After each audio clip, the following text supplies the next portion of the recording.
Stuart and I started this podcast some 3.5 odd years ago. We keep saying 3.5 years. It's funny. It's almost four.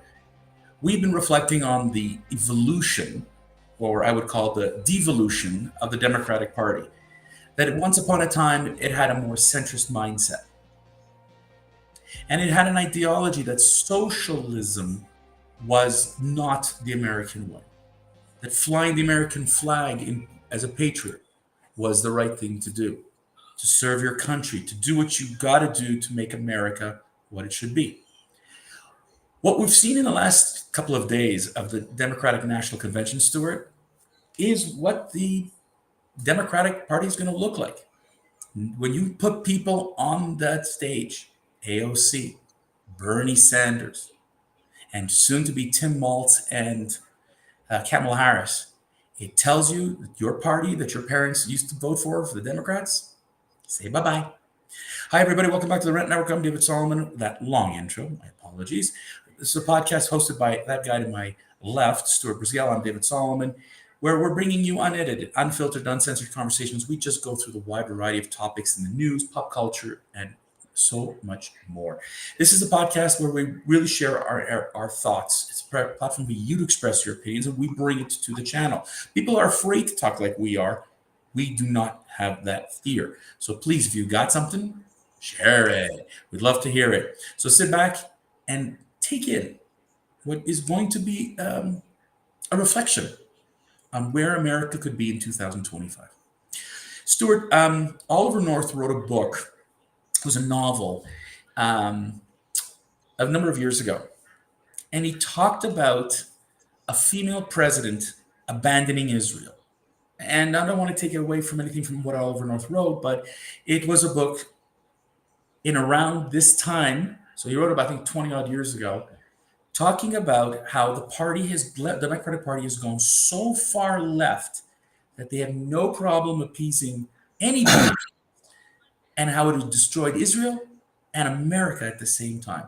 Stuart, I hope we're not living reality, but the DNC, I think we're there.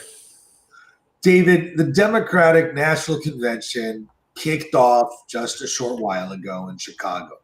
Historically significant because the DNC had one of the most famous conventions in 1968, which turned into such political turmoil and unrest that it was beyond description in the modern era.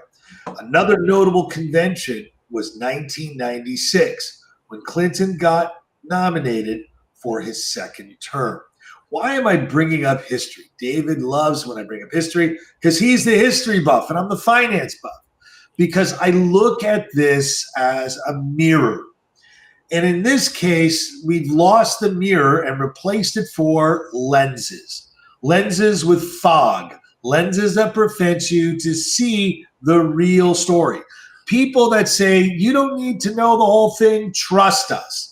And we as Americans and the rest of the world sits idle in the process.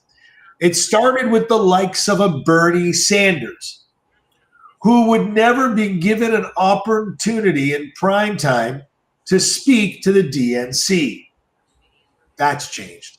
The likes of a young congresswoman by the name of AOC would never have an intro at this type of conference, but it did.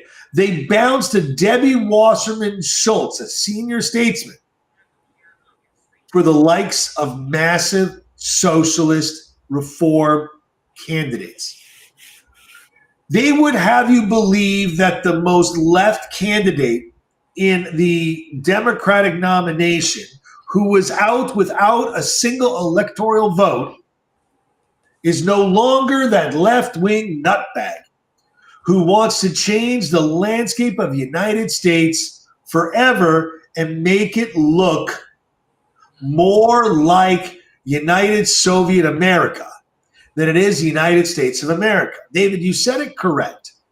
It was once a very proud moment, even when the likes of Jimmy Carter would hang an American flag at his potato farm. These are not those Democrats. Peanut farm, sorry.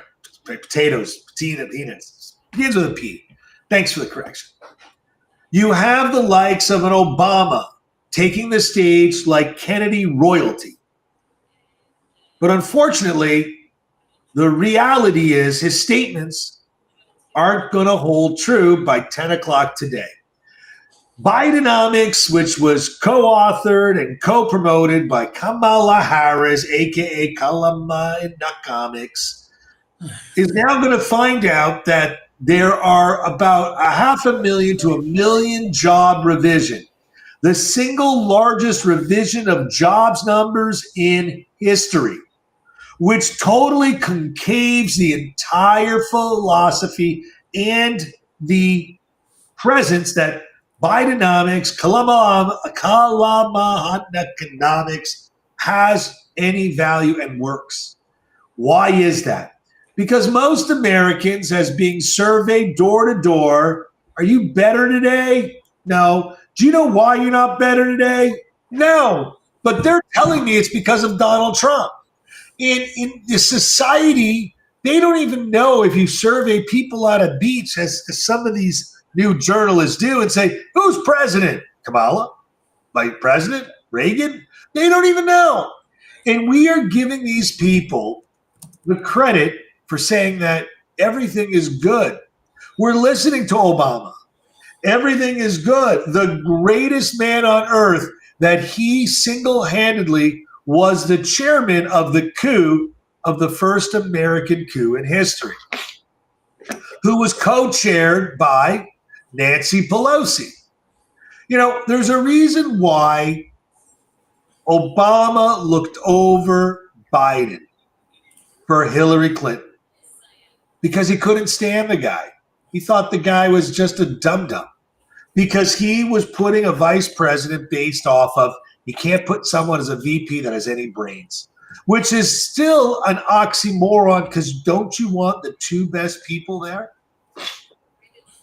I, for the life of me, don't understand how the DNC could sit there straight-faced and tell you everything is good.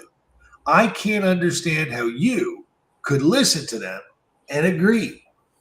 I talk to people every single day and hear about their money woes. They're real. They're serious. I hear about groceries. I heard about an employee that's losing her house because she can't afford the rent anymore.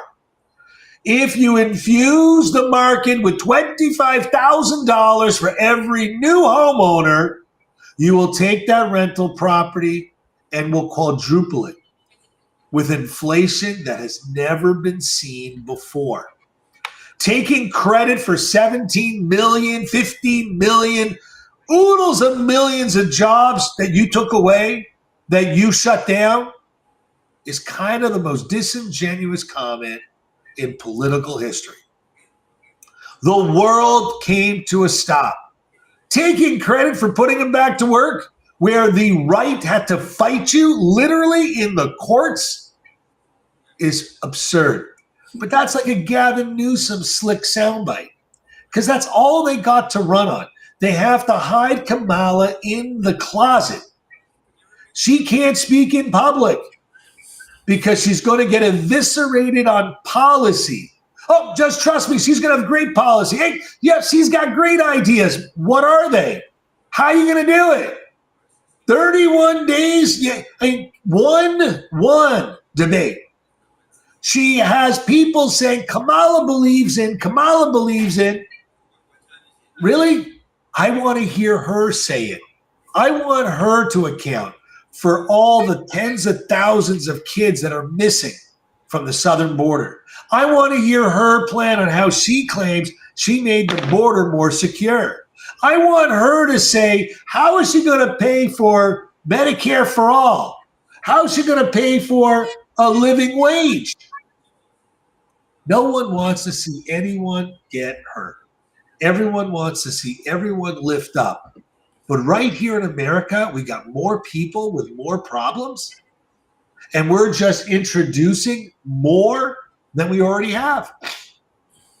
I was talking to an African-American employee who identifies himself as a Black African-American, from a family of lifetime Democrat voters, for the first time said his mother, his father, his 7 sisters and brothers cannot vote for Kamala Harris for the following reasons. She's a flip-flopper. She's not black, she's Indian. She may be of color, but she misidentifies herself in who she is. She's not black. 2, what has Kamala Harris done for us? When the government says we're here to help, all my brothers and sisters seem to be homeless, getting hooked on drugs, alcohol, or getting into crime. My mom and dad can't afford the house that they bought in 1968. The taxes, the inflation, the food, they can't afford it. I, meaning this individual, can't afford to pay $2,000 a month for a 1-bedroom apartment in a safe, reasonable neighborhood. A living wage, I get paid $17, $18 an hour. What are you going to pay me, $50 an hour? Well, then that apartment's going to be $5,000. Why does he think we are stupid? And really, I got to be honest with you. David and I have been talking about common sense politics, not Trump politics, not red politics, common sense politics. Because David and I pretty much are probably the most liberal right of centers that you probably would ever have on a podcast. But it's important to note, David and I both really understand real world financial problems, maybe from a different lens from everyone in America. But are you better off than you were 4, 5, 6, 7 years ago? No.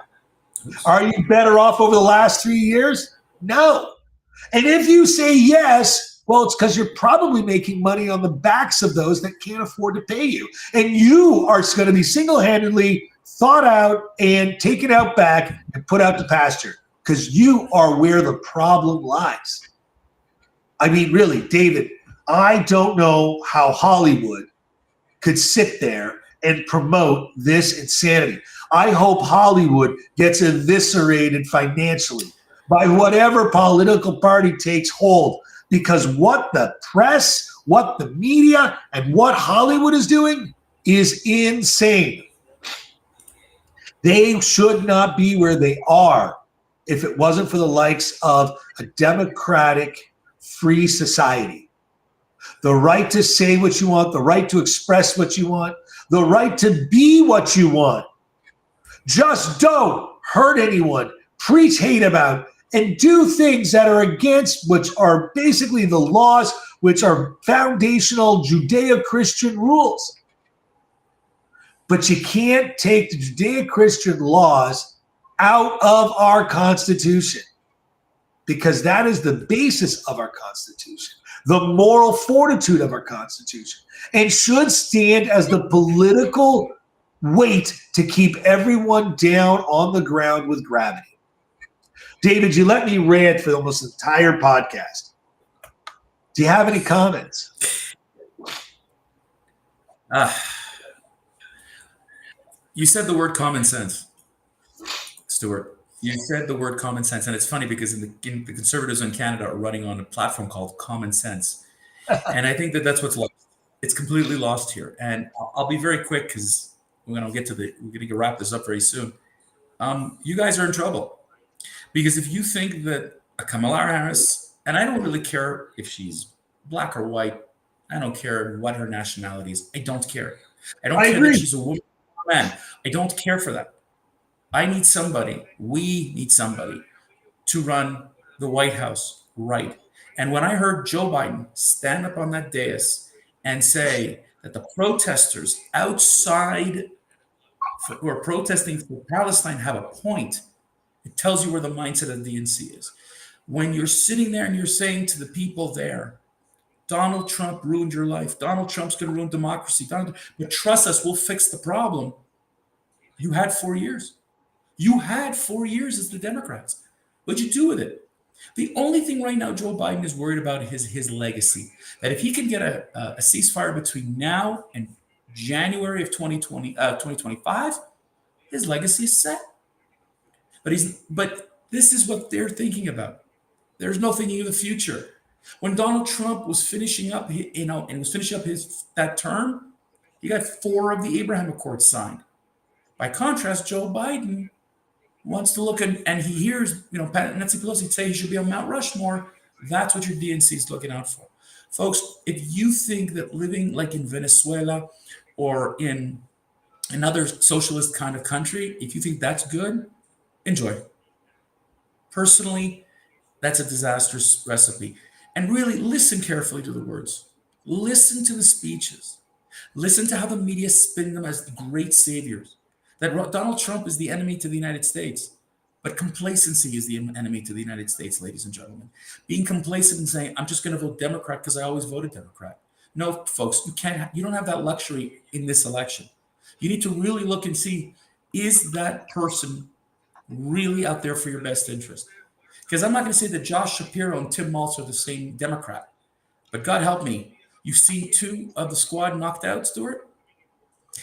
God help us, how many more are going to stick around? Because if that's what your party wants it to be, you want it to be, I don't know. Stuart, last word to you. Onwards and upwards. Can't wait to hear that Kamala speech. Yeah. The food salad that's going to be, if she goes off script. Oh, boy. All right, folks, that's it for today. Thank you so much for joining us on the Rant Network. I apologize for where I am. I'm in a hotel room with terrible lighting. I hope you enjoyed this conversation to gain some valuable insights. We appreciate your support and hope you can join us on Friday. I'll be back in Montreal. And we'll have more thought-provoking conversations. We're here Monday, Wednesday, Friday, noon Eastern, folks. Unedited, unfiltered. You see, we don't even bother tweaking, fixing like all the other podcasts. It's what we say, not how we present it. So in the meantime, check us out on all the socials. Check us out on therantnetwork.com. And until Friday, stay well and enjoy.